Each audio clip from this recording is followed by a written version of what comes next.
Welcome back. Third week. Drunk Doctor Who. As always. I'm Hatter, this is Holden, and this is episode 3, The Edge of Destruction. Now this is a really weird serial. First of all, it's only 2 episodes. Second of all, it's got a different feel than almost any other serial in the entire history of Doctor Who. Very convoluted. Yeah, really weird and convoluted.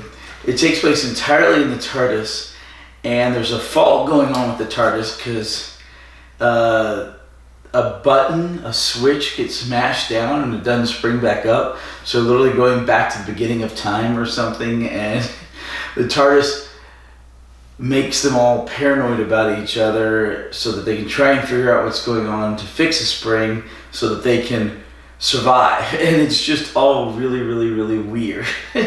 The closest thing you have in modern day Doctor Who is Amy's Choice. The half of it where they're in the TARDIS and they're freezing to death with the cold star. It's not exactly close, but it's the closest thing there is. The problem with the 2-parter is that there's not enough time to drink to get drunk, so I'm buzzed, but I'm nowhere near drunk or wasted. And I think the same for him.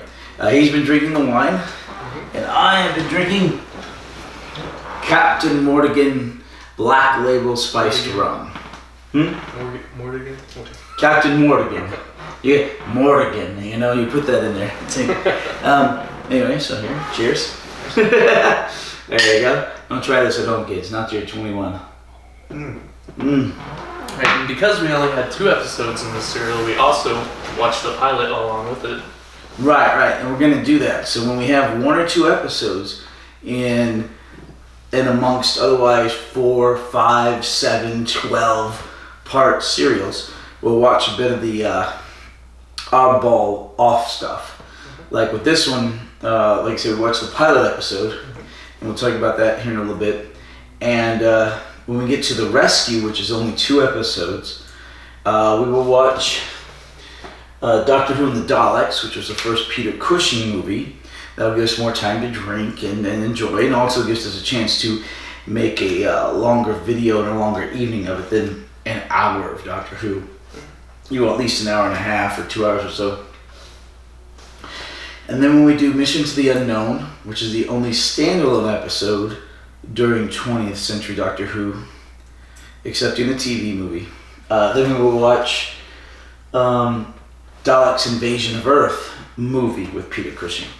And I think this is a good deal to go through the side stuff as we go along and see relatively short serials or one-shot episodes or whatnot. Anyway, so what do you think so far of the developing characters of Ian, Barbara, the Doctor, and Susan? So with Susan, she really shined in this episode. She was the character who's really overlooked, and the guys just wanted to push her aside, but she proved to have really good intuition. No, it was Barbara. Barbara. Oh, I'm sorry. I said Susan. I meant Barbara. Yeah, it was Barbara. Barbara, and she was really reading deeply into things, and they're sort of thinking on different levels, and really not communicating too well. Intuition. Intuition. Very intuitive. Yeah. Which also was shown in the pilot, as she foreshadows the coming events when they're sitting outside the junkyard, and she says, I have a bad feeling about this, we're going to get mixed up in something that we probably should stay out of, and boy did they. Better left alone. Yeah. Left alone. Yeah, and she shows us back when women's intuition was a big thing, before all the modern stuff. She shows us, and it comes into play a lot, especially during this serial and in a few others. But yeah, especially during the pilot. Right. Now, I put for antagonists paranoia and each other, because essentially that's what happens. When they can't figure out what's going on, they all turn on each other in a very weird death trap kind of scenario. And if you've seen the movie Death Trap, you're probably at least 45 to 50 years old like I am. I'm 49, I'll be 50 in September. Okay, you remember Superman? Like yes. The original Superman, Christopher Reeves, right? He was in a movie with, was it Michael Caine? I think it was Michael Caine. There was another guy. Okay. and some lady. Anyway, it was a weird movie, and there's a lot of paranoia, and they all turn on each other, and they're all kind of trying to kill each other.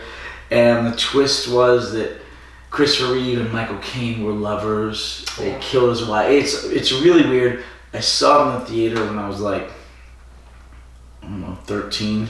It was PG, PG back then. No, I saw the Thing, which is the alien movie. It's kind of like that. They have the alien that infests the human as his host, and they all turn on each other because they don't know which one's infected. And right. The guy from Escape from New York and Big Trouble in Little China. Yeah, I can't think of his name, but I love him. He's awesome. I love that movie too, Big Trouble in Little China. It's all on the wrist. It's an awesome movie. Anyway, but yeah, there's a lot of paranoia, and the reason they did this serial, even though it was a weird little two-parter, and that the reason they did it was because they weren't actually sure if the show was going to continue. Mm-hmm. After the rocky start with the cavemen, and they were filming through and producing the Daleks, they were not sure if the show was going to continue because the ratings weren't the greatest. Until the Daleks hit big, and then suddenly the ratings started pouring in. In the meantime, they made this little two-parter, and while they were doing that, the Daleks was being shown, and the amazing ratings and the whole phenomenon of that came in, and so they did decide to continue it. But there was a case where the show might have actually ended at the end of The Edge of Destruction. There are lots of British shows that run 5, 6, 10, 12 episodes and end with every character dying. Like, have you ever seen The Young Ones? No.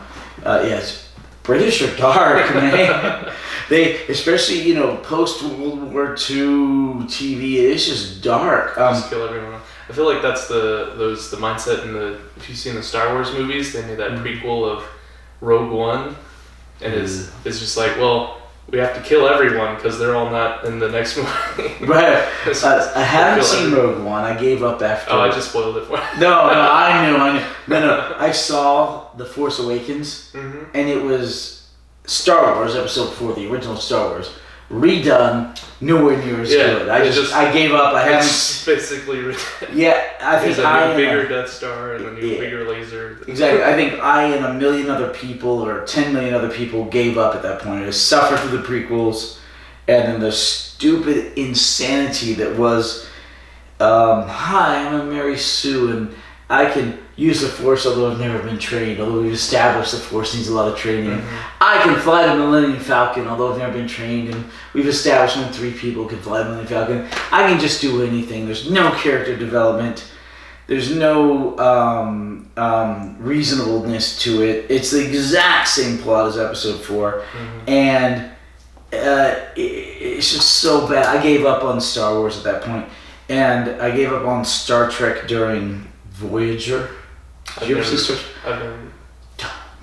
Don't. It's so bad. Anyway, so Doctor Who's all I have left for science fiction. Is Voyager one of the movies? Because I hear Voyager, they have the curse of the odd films are really terrible. And right. And the ones are good. Yeah. No. There was the original series in the 60s, which owes everything to Doctor Who. Is that one Jean-Luc? No. That was Captain Kirk. New generation. Captain Kirk's the next generation. You know which is my favorite Star Trek? Which one? The Next Generation. The Next Generation. Look at my initials. Oh, okay. TNG. There you go. Yeah, there you go. All right. So, and then they came out with Deep Space Nine, and Voyager about the same time. Yeah. Whoa. Hey, what do you know? But Voyager was so bad. It was. You had a female captain. I have no problem with a female captain. I have a problem with leading by emotion, and that's all she did was.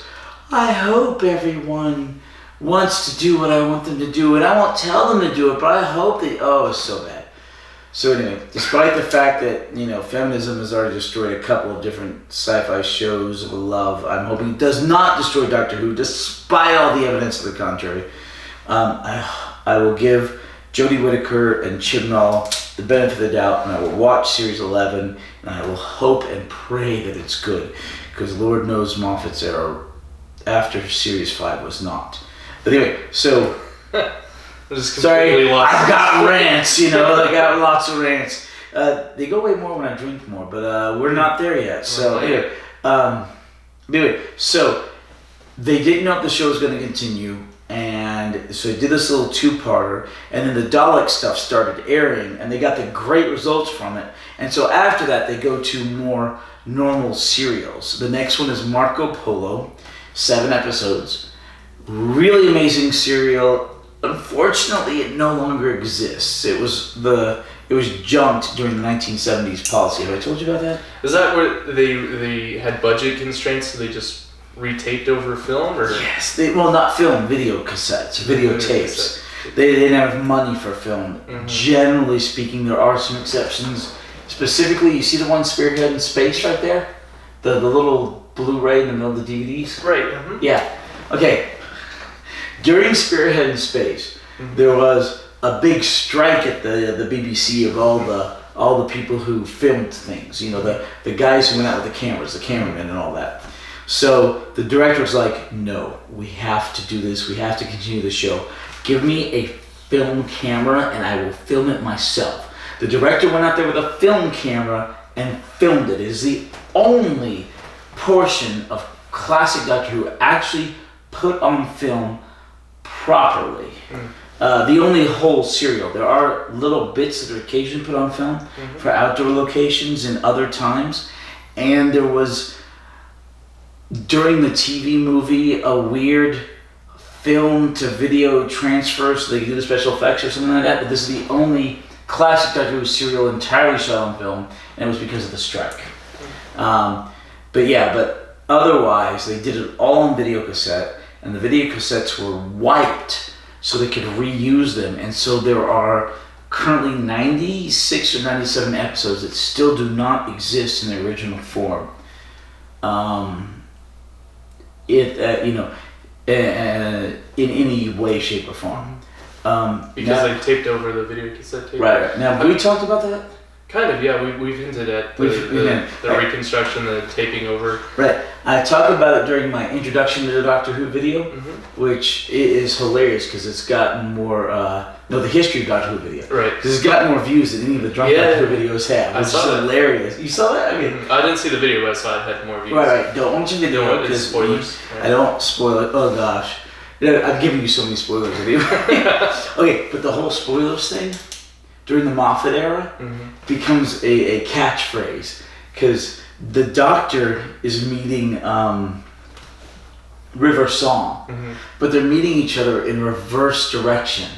Okay. So every time they meet, he asks what's going to happen next, and she always goes, spoilers, because she doesn't want to tell him what is happening next. It's really awesome. It's really cute. And River Song is the River Song and the Weeping Angels are Moffat's two best inventions for Doctor Who.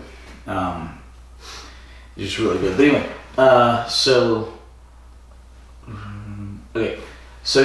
we are finished now with the beginning, which is the original box set. It has the 3 serials: Unearthly Child, Daleks, and Edge of Destruction, as well as the original pilot. And we've watched Edge of Destruction, the original pilot, today. The first 3 stories. We will move on to, like I said, Marco Polo. It is a reconstruction thanks to the video wipes. Okay, all of the original audios still exist, even the video doesn't because exist. the kids. The kids, with the microphones, yeah.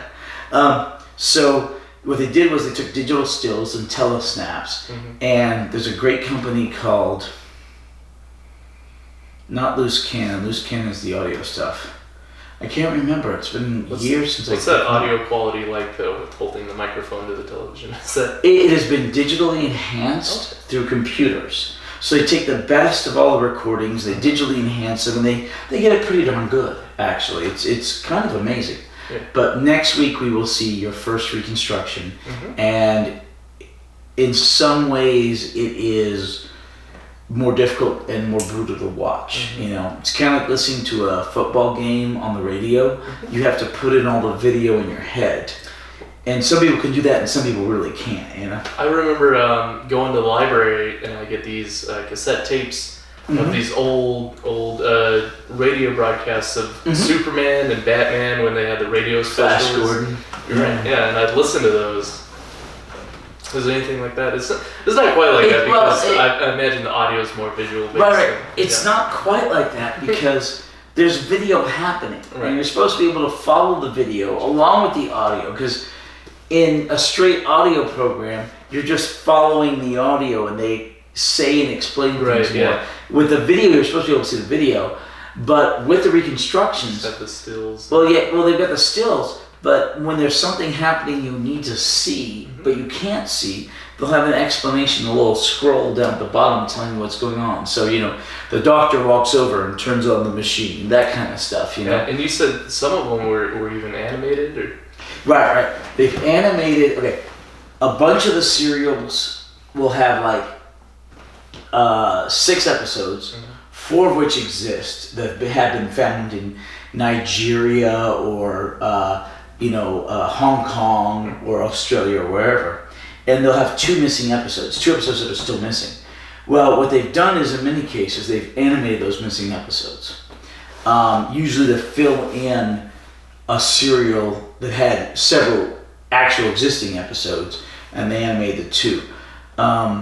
The exception to that is The Power of the Daleks, the second Doctor's first serial, which had been junked. All 6 episodes were missing, but the BBC, it's their most recent classic Doctor Who release, they animated all 6 episodes. And I'm praying that they go back and they do that for all the other ones that are still missing. But they animated every single episode and they released it as an animated one. It's very big and historical. It was the second Doctor's first serial, and it was also really good. And those have the original audio? Or? Right. Every reconstruction, every animated has the original audio. That really speaks to the fan base of the kids and the... Yeah, exactly. Sitting there with the microphones, and the show's been stupidly, incredibly, amazingly popular ever since the Daleks, the second serial, and it thanks to that fan base and those people who've gone out and looked for those episodes, and that people want all the old stuff reconstructed. But I'm sorry, what were you going to say? When I remember as a child, I had that same feeling about Saturday morning cartoons. That I didn't have a VHS recorder, so I'd sit there with a camcorder and record the Batman animated series so I could watch it back later. Really? How was the quality? Very awful. Just you see the video shutters and Okay.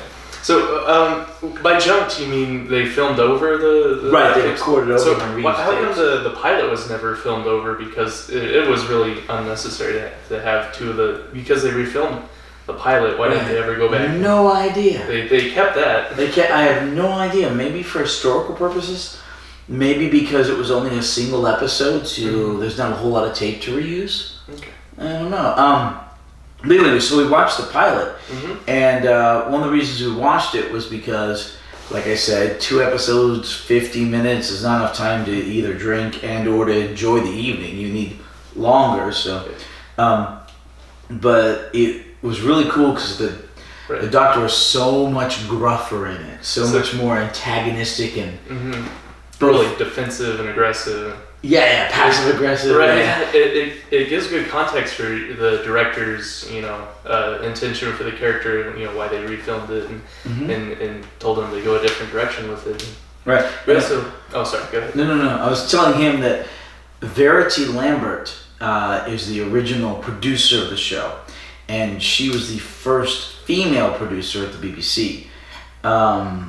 And Hussein was the director, and obviously, Middle Eastern, foreign kind of guy, Muslim, and I think there were hints he was gay, which, didn't happen in the 60s, at least not openly.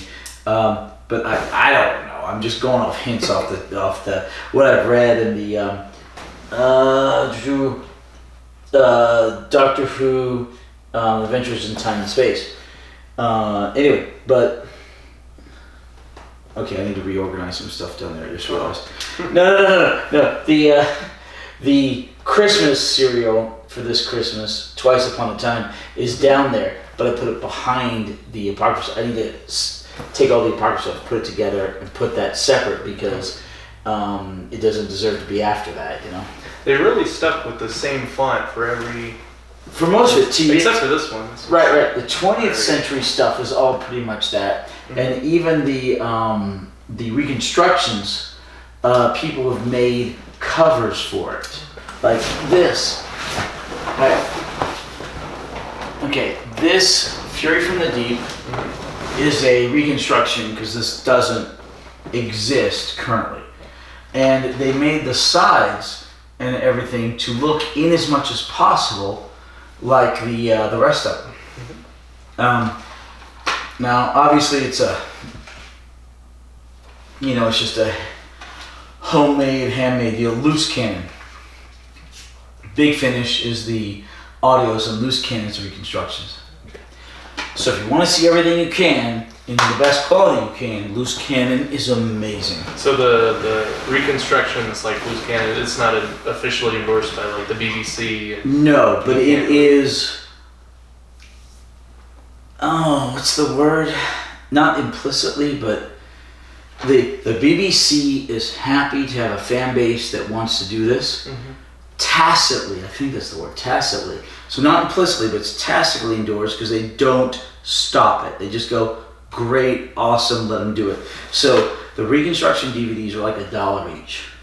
They're not making any money off of it. Mm-hmm. They just want other fans to get a hold of these, and they just charge you the cost of the disc and for shipping. Right. So they're like $1 each. So if you want to see those, Loose Cannon is the way to go. And there are other people who've made the covers, and I went ahead and bought a crap ton of these DVD cases, and went ahead and printed out all the covers in color and put them in there and everything. Yeah, so it looks very official.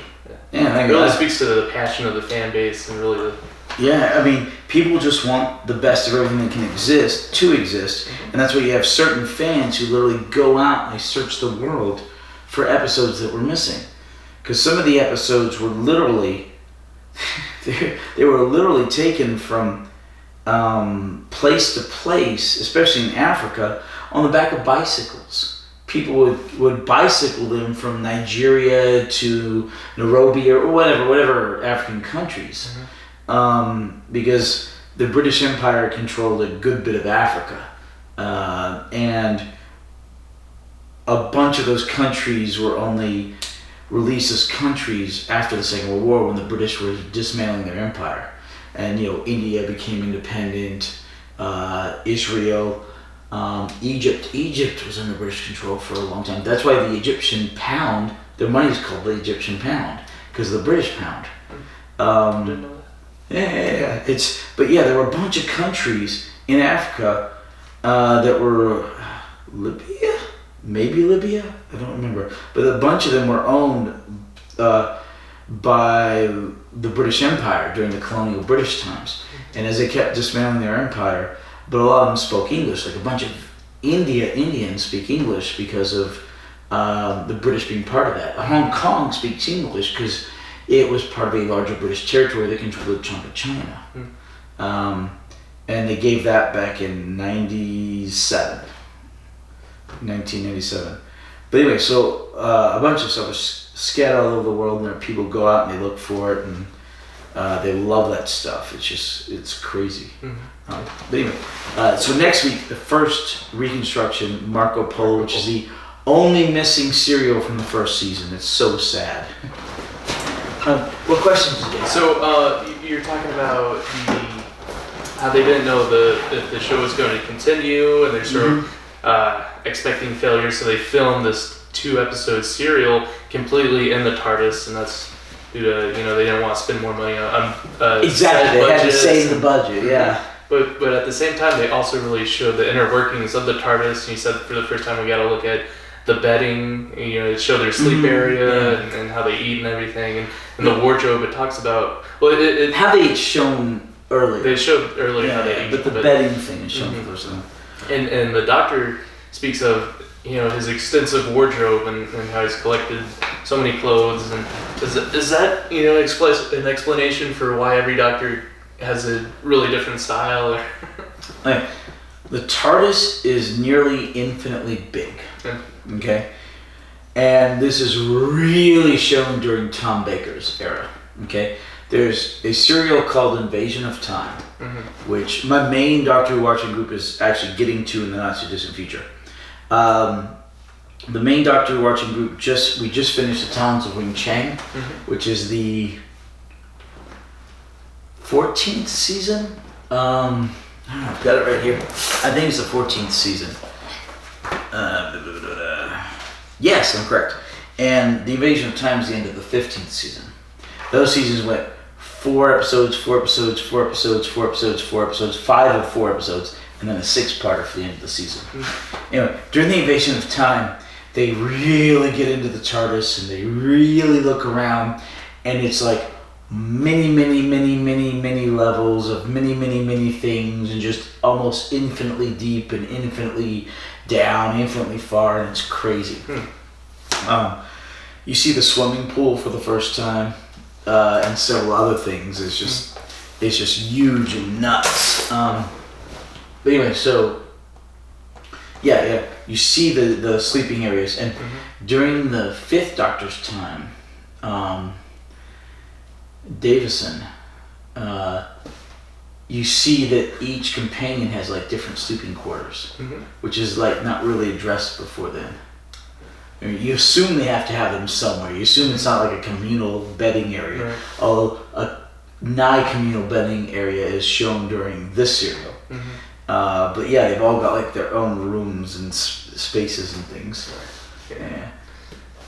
So, speaking of the TARDIS, there's a very specific sound attributed to the TARDIS. Oh yeah, I'll tell you about whenever that. they travel through space and time, it's this sawing sound. You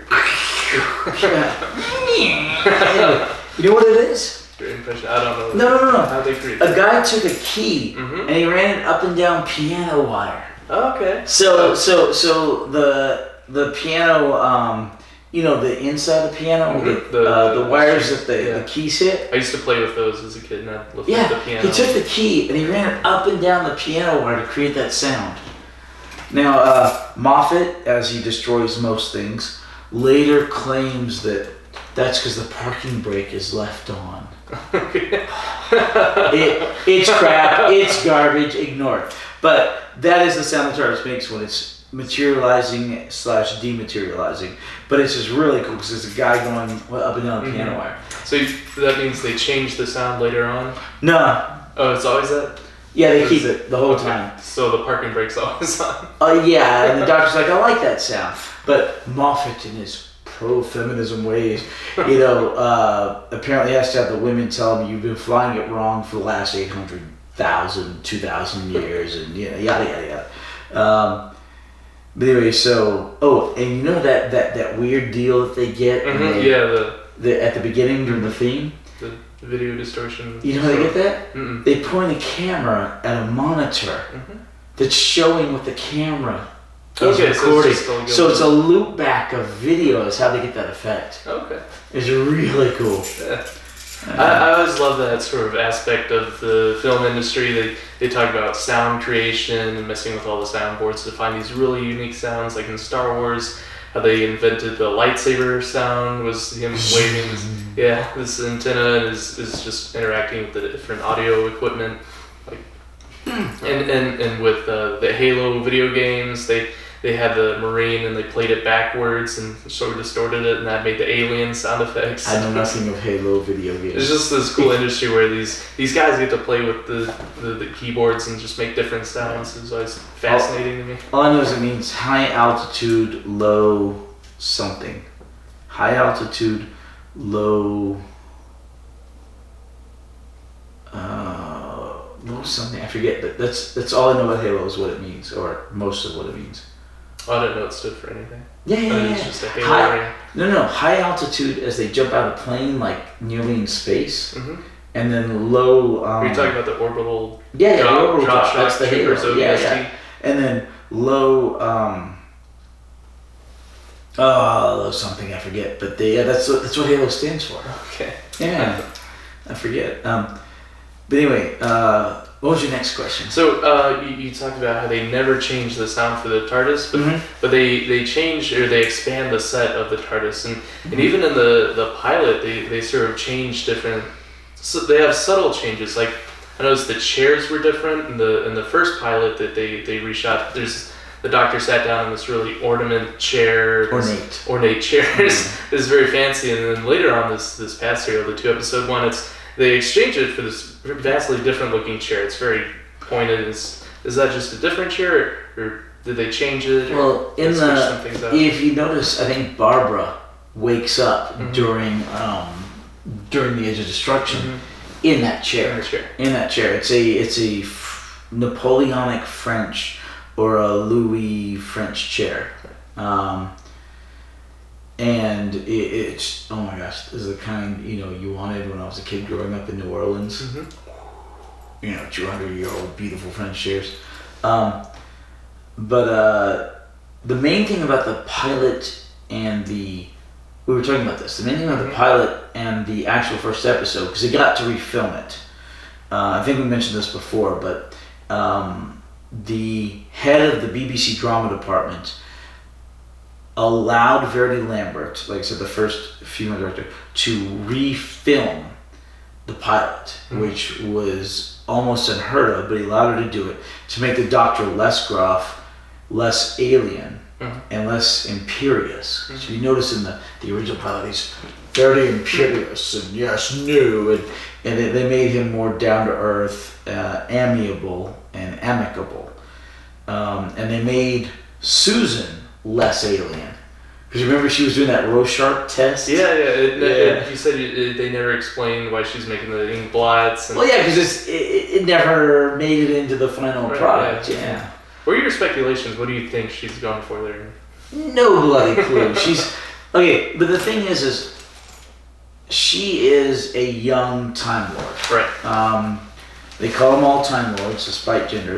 Just the same way you call them Englishmen despite gender. Right. This is English. In English, as in most Germanic languages, the male noun covers both genders. That's the tradition, although people don't like it anymore. Mankind. Right, mankind and all this stuff. Now they want humankind or whatever. Male men can't suffice anymore. It's weird. But anyway, so she is this genius that knows things she's not supposed to know. And she is somewhat psychic, and that shows up later. Right. They tease at that or foreshadow it when he calls her clairvoyant. Yeah, right. Yeah, because in the Edge of Destruction. Right. And that shows up very distinctly in the Censorites, which is the 4th, 5th, 6th, 7th, the 7th serial, the Censorites. The actress, Cole, Mary Ann Cole, something like that. The actress was put on this show, and she's like, I want my character to do more. I was expecting to be Okay, did you ever see The Avengers? Yes, everywhere. Okay, wait. The TV show about the British guy and the British woman who solved crimes? No, I thought you meant Marvel. No. Okay, no.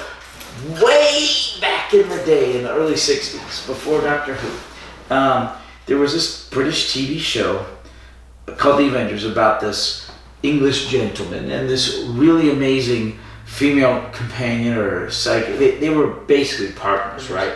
It was actually a really good partnership.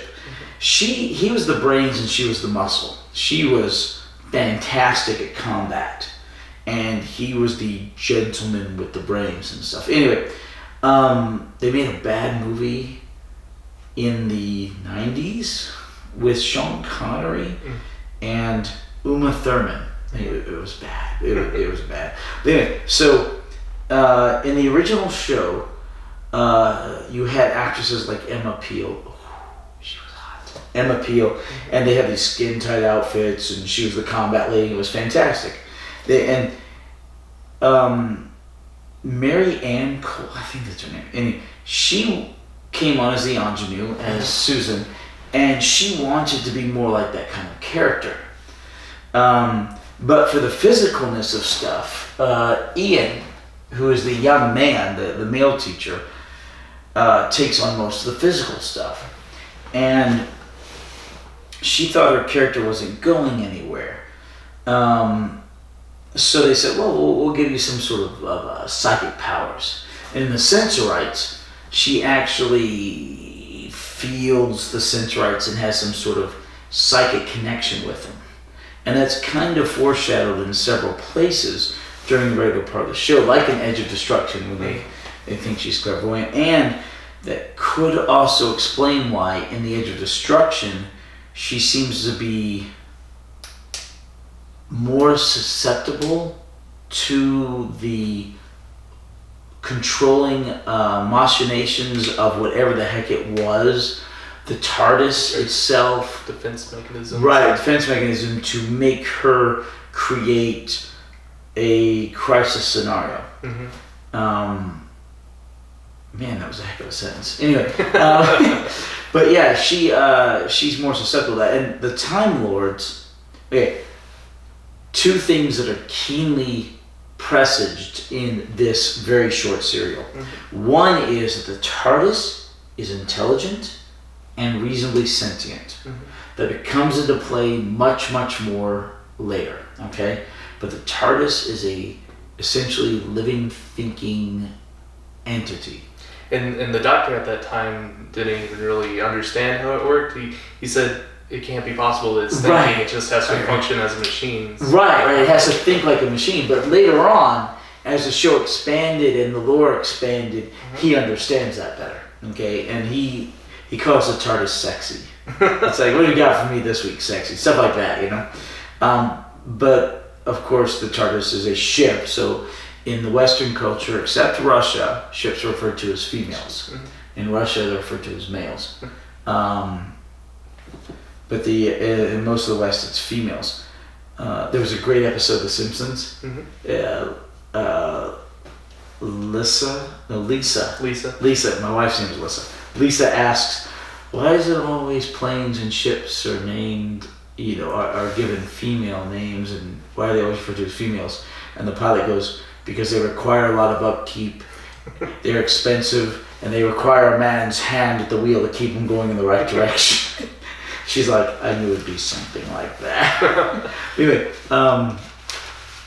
yeah. And the other thing is that Time Lords have extrasensory powers. They have extra things they can do, different powers that are above what humans can do in terms of the mind and psychic abilities, which, Susan Foreman, the doctor's granddaughter, has that.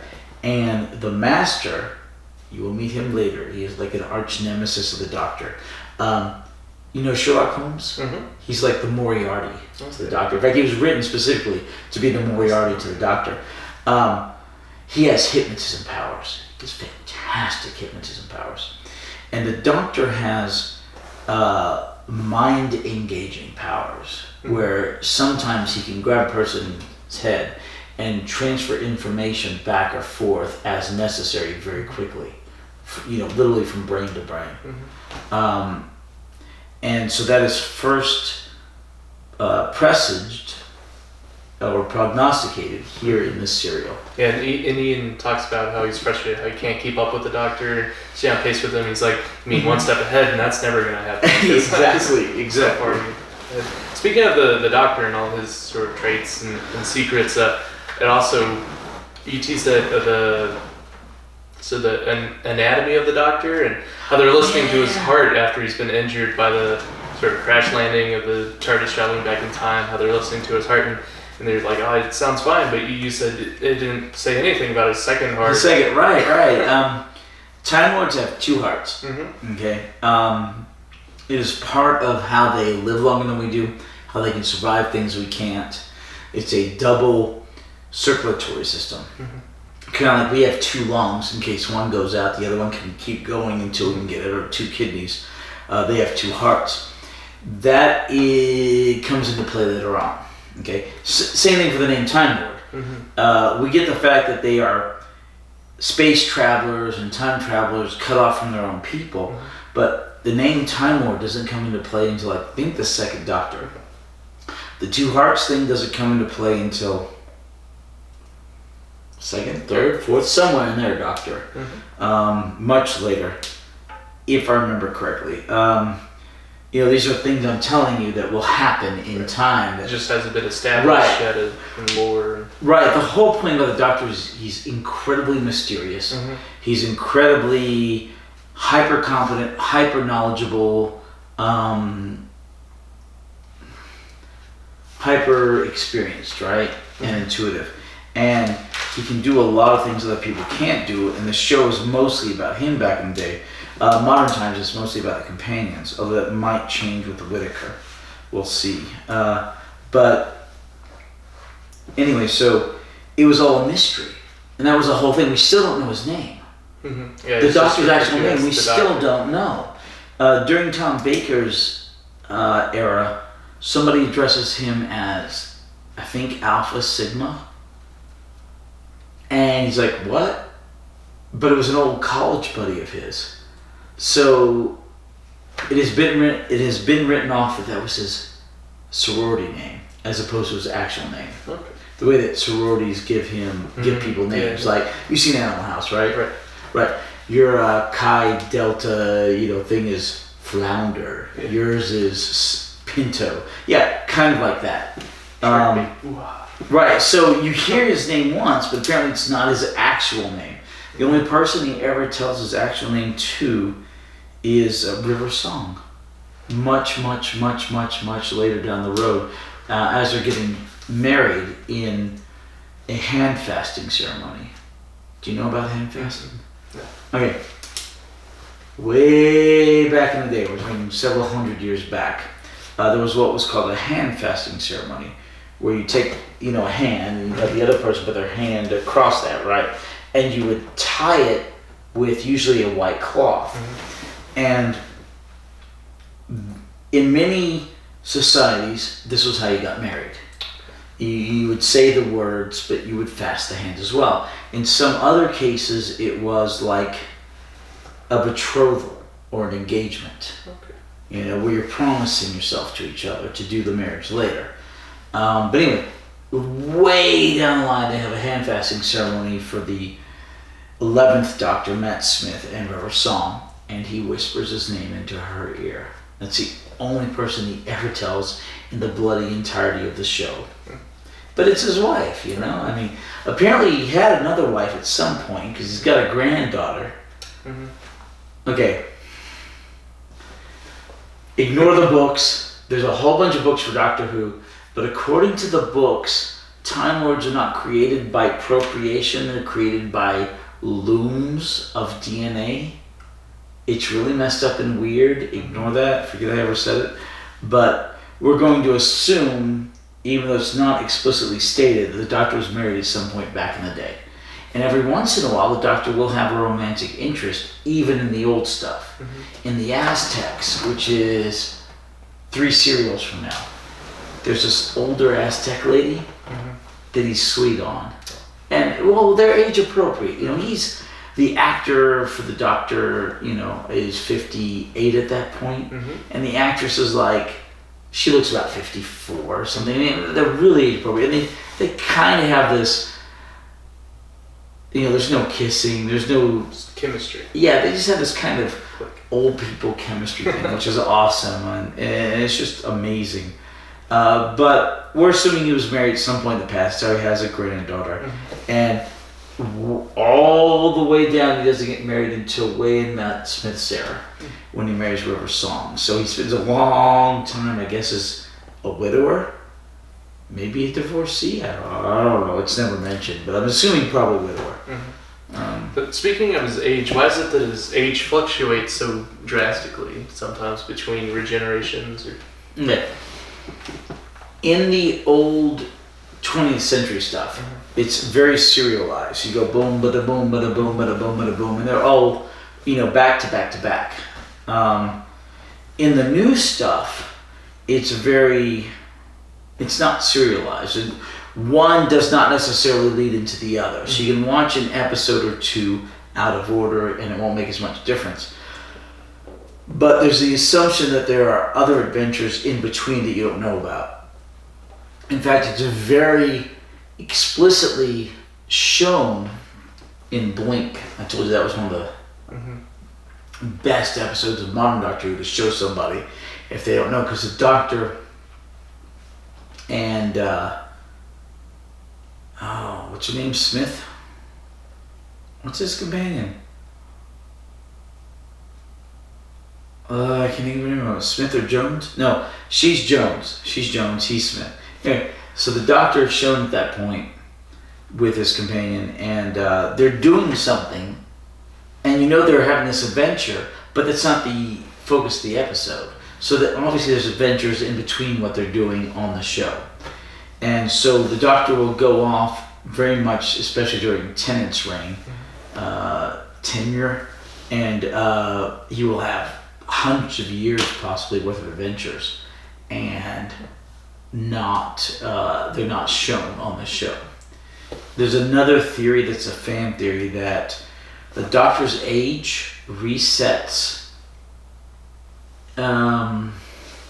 between McGann, the 8th Doctor, and Eccleston, the 9th Doctor. And I can't remember if it goes younger or higher, but the age resets, I think, down. And it's like, well, why does it reset? And the explanation, the fan theory is that he goes by Gallifreyan years while Gallifrey exists. Once he gets to Eccleston and Gallifrey's been destroyed, he's going by Earth years. Okay. And so the difference is the difference between the 2 years, which can kind of make sense. Okay. Yeah. Gallifrey being his home planet? Or? Yes, Gallifrey is his home planet, but you don't find that out until the 2nd Doctor. You don't even see another Time Lord till the 2nd Doctor. You don't see the sonic screwdriver till the 2nd Doctor. Like I said, it's a giant mystery. Everything behind the Doctor is this big ass mystery, which is slowly but surely explained and revealed over 55 years so far. It's very mysterious and defensive too, even aggressively so. Well, especially during the pilot episode, they make him a lot better during the actual first episode, you know. And yeah, he's still kind of gruff on the edge of destruction, you know. But partially due to the TARDIS's paranoia. Yeah, exploding. I mean, he wants the TARDIS to explode. Now, the Doctor does explode the TARDIS much later on in the Big Bang. Oh. Seriously, he blows it up. But it's for a good reason. It's to save the universe. Okay. And he dies, but he's brought back. And it's science fiction. Everything happens, yeah. Okay, what other questions do you have? That about wraps it up. I had one more about sort of the anatomy of the Doctor. During the Edge of Destruction, he talks about racking his brains. You know, he has 2 hearts. Does he also have 2 brains, or is that just a... No, it's just the one brain. I mean, you only have one head. You only have space for one brain. But I'm racking my brains. Well, yeah, brains being a plural for all that, you know, gray matter you have in your head. It's a common usage of the term. Yeah. So far, you're liking the show. Yes, absolutely. Good. Fascinating. Love it. Fascinating. Fascinating. Yeah. Very enjoyable. Lots of fun. Now with Marco Polo, the sad part is thanks to the Daleks, right, becoming big, the show continued, and Marco Polo was given a fantastic budget and has amazing sets and amazing costumes. And we don't get to see it. Well, we get to see them in the telesaps. We do not get to see them, you know, properly, and it's so sad because it must have been beautiful. I mean, it's absolutely beautiful. What you will see next week is just gorgeous, and it's so sad that is a missing serial. Now, they've just started, as of this month, coming out with the classic Doctor Who serials by season box sets, the way they do the modern stuff, on DVD and I think maybe Blu-ray. And they started with, of course, Tom Baker, the most popular classic Doctor. And his first season, season 12, came out very recently on a box set. I'm considering buying it, but I don't want to because I have them all already. Yeah. I'd basically be buying it for the extras, because all these DVDs have extras. There was a team called the Doctor Who Reconstruction Team, and they would reconstruct episodes. They would find episodes, fix them, any of the problems with the granularity or the editing or whatever, splice back in parts that have been edited out, and they made all sorts of special features, and they're all on the DVDs, and they're awesome. But they were dismissed a couple of years ago before some of the serials were found. But anyway, so it's tempting to buy that, but I've already got all of it already, It's just crazy. But anyway, so the whole theory and hope is that they, based on how well this box set sells, they'll go through and they'll do all of the Doctors, from Tom Baker on in the classic serial, and then they'll go back and hopefully do from the first Doctor to the third. But of course, in that case, they'll have to animate the stuff that's missing, including the one we're about to watch, Marco Polo, and several others, because those are the ones, the episodes that simply don't exist in any official form. The good news is in September. Okay, did I tell you about Shada? No. Okay. All right. There was a particular serial called Shada that did not film because there was a strike of the people who did the filming. Apparently this happened a lot back in the 70s and 80s. And, socialism, workers' rights, all that stuff. Anyway. Is that the director shot it himself? No. Well, that happened during one of those strikes, which was the Spearhead from Space, the first serial for the third Doctor. But no, this is in the middle of Tom Baker's deal, towards the end. He and Romana 2, I'll explain why it's Romana 2 later, but anyway, he and she had a serial called Shada, and they did half the filming, and then it stopped because of the strike, so they couldn't finish it. And what they're doing now, because Tom Baker is still alive, he's like in his 80s, he's the oldest Doctor who's still alive. All the Doctors have died currently in order. The first Doctor died first, the second Doctor died second, the third Doctor died third. Because of their ages, it is unlikely that will absolutely be the case all the way through. But Tom Baker's in his 80s. He's most likely the next one to die. But what they did was they animated the entire serial, and they used the original actors to finish the voices. Right. So that's coming out in September. That's awesome. Right. So my main watching group will get to it after it's released, so we can actually watch it, and hopefully, prayerfully, it gets an actual BBC air date, so I can consider it amongst the proper episodes of Doctor Who. Because what they did was, in the 80s, they took what they had filmed, and they took Tom Baker, and they had him narrate the other bits, and they released a VHS and later a DVD version, which is what I have, of what they filmed and the narrated bits. But now if we get the entire thing in one go, we can watch it fully through properly. And if it's actually aired on the BBC, we can actually consider it part of the canon and part of the episode count. And but it's much later on, but good stuff. No, it's all part of the animation, the stuff that's essentially missing for one reason or another. But anyway, that's fun. All right, I think it's everything. Yep, all my notes. All your notes. No, that's all. Right. We'll see you next week. Have fun, enjoy, and next week's a 7-parter, so I think we'll both be drinking wine. My wife doesn't want me on the hard spirits as much anymore. We'll both be drinking wine, and we will have lots and lots of fun. Anyway, join us then. Thank you very much. Play the actual music. What are you talking about music? We don't have any music.